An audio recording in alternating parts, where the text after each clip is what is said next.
we talk about U equals U and how it's affected the HIV population, but what about the uninfected population? Those are the people who are really doing a lot of the stigmatizing. How do we get the message over to them? And also, how do we get them to understand it? Because I think it's fine for scientists to say the risk is zero, but you try and convince, say, my 87-year-old mother that, and how do we go about that? So, question in two parts there for you.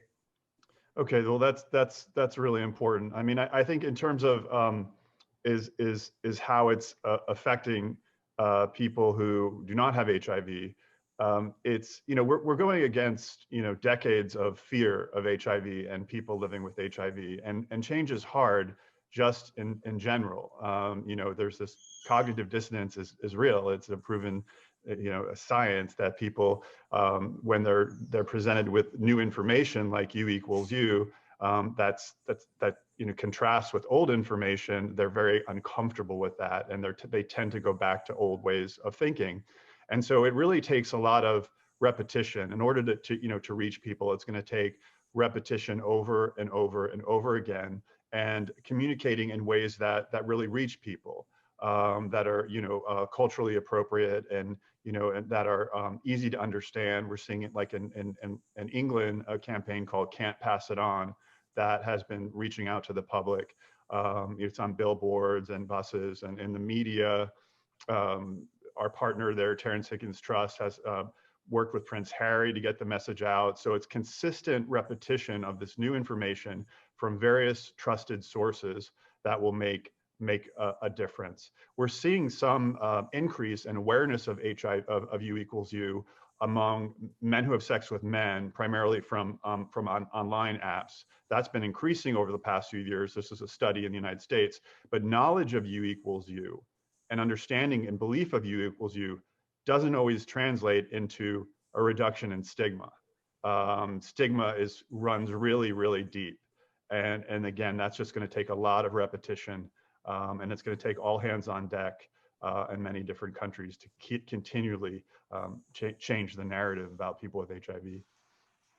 That's great. And so questions actually come in saying, U equals U is a very powerful message, but how do we actually get it across to countries which may be, the education may be less in general? It's actually talking about Africa, but I think in various other regions.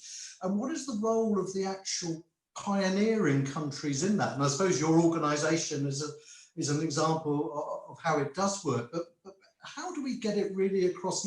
You were talking about England and Prince Harry. How do we get it across in less well-educated situations? Well, I would say actually there are countries in Africa that are leading the world. Like Zambia has a national S equals S and U equals U program. I showed the video of the rock star. Mm-hmm. And in Uganda, there are activists that are really doing tremendous work. Some of the best activists in the world, U equals U activists. In Nigeria, there's a national program. Ghana just had a press conference and a training for journalists. So I would say that the African countries are doing really well, and other countries, it really just takes advocates on the ground who know the communities that they serve to educate folks in ways that are going to work. We provide the science, we provide some strategies of what we're seeing working around the world, and really, programs in Africa like Zambia, or countries like Vietnam are leading the way. More sort of educated and developed countries like the United States are literally at the bottom of the rung in terms of promoting U equals U. So it's so maybe the other way around, actually. Yeah, we can learn. I keep saying that in the United States. Yeah. Look at what they're doing in Zambia. Look what they're doing in Vietnam. So it's about people on the ground having commitment, having real leadership to get this message out, and caring enough about the community of people living with HIV and ending the epidemic to get this message out in ways that will work for their community. And then there's another question saying, how do you actually set up a program? I want to set up a program. How do I go about doing it? Who do I need to get involved? You standing on the street corner shouting, what do I actually need to actually get this off the ground? That's a great question too. It's really about, yeah, starting with standing on the street corner and shouting, but then it's about, forming coalitions. All work of U equals U around the world has been about partnerships, and typically it's been people living with HIV who take the lead and build coalitions in their country. And we've been, I hope, easy for people to find allies in their country, coming to our website, going to the community section and looking at a map. And now the campaign is actually in more than half of the countries in the world. So in most places now, people can find an allied organization, come together, and then really work at building your coalition at all different levels, from the health ministries, to medical associations, to the journalists, to people with HIV networks. Build your coalition and develop a strategy like they have in Vietnam and Zambia, U equals U strategies, and execute those strategies. And I think that we can really help with that. So if folks or have ideas, there are case studies on our website on Vietnam and Zambia, created by the CDC Global, to show what it takes to make a successful program. So you can access that on our resources page.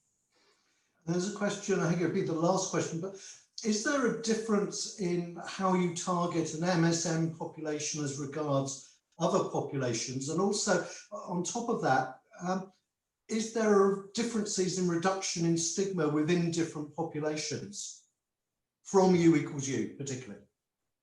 Thanks, good question. I mean, in terms of engaging, MSM, it's really about visuals and messaging that's going to work for the population that you're trying to engage. So by doing, message testing and focus groups around those things, around what kind of presentation, what kind of bodies do you want to see?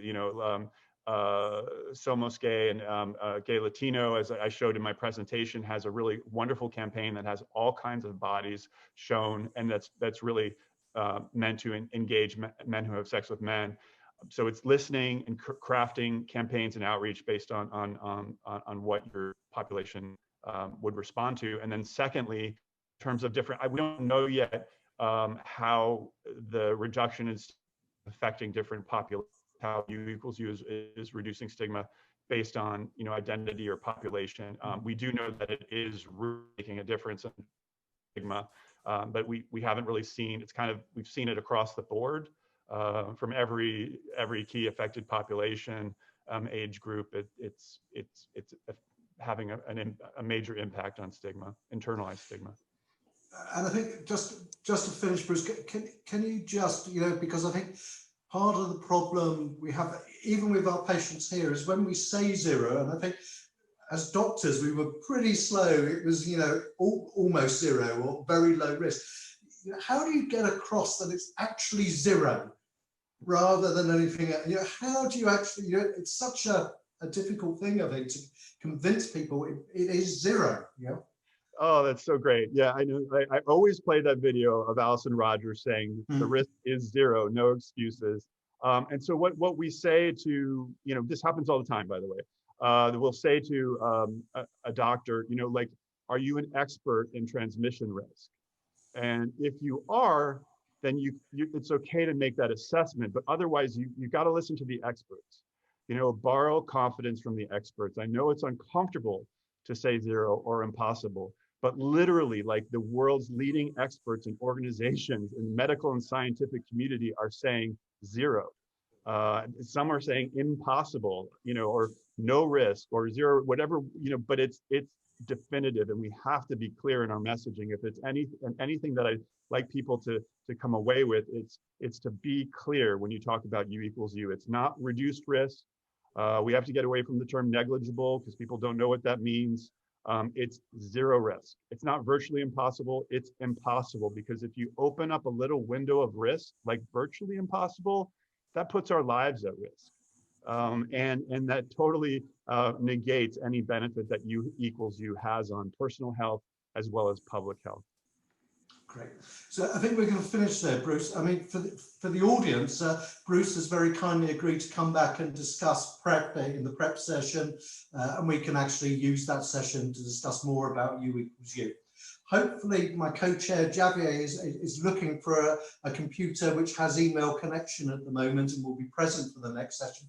I certainly won't be chairing it with little Spanish or no Spanish. So if everyone wants to take a break now, I'd like to thank you very much, Bruce. I'd like to thank Mauro. Hopefully Mauro perhaps could join us for that last session as well. But have a quick break and then come back to a really interesting session. Thank you very much. Thank you, Mark. Thank you so much. Thanks everyone. Bruce.